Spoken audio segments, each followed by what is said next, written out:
যা, তাহলে TikToker Prince Mamun হয়ে গেল গ্রেপ্তার, তাও আবার লায়লার করা মামলায়। এবং যেই মামলা করা হয়েছে সেটাও আবার একটু আজব। What ever.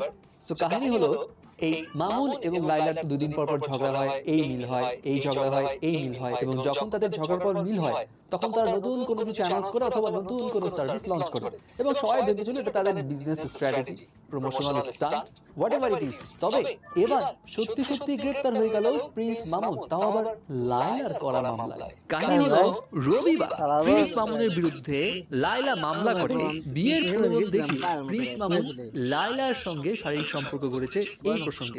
এবং রবিবার মামলা করার পর সোমবার মানে গতকালকেই রাত 9টায় কুমিল্লা থেকে গ্রেপ্তার করা হয় প্রিন্স মামুনকে। যাই হোক, এখন এই মামলার খবরটা জেনে তো অনেকে টাসকি খেয়ে গেছে, কেউ কেউ তো অবাক, ও মা, এরা তো সবসময় একসাথে থাকে, একসাথে ঘুরে, এখানে আবার বিয়ের প্রলোভন দেখিয়ে শারীরিক সম্পর্ক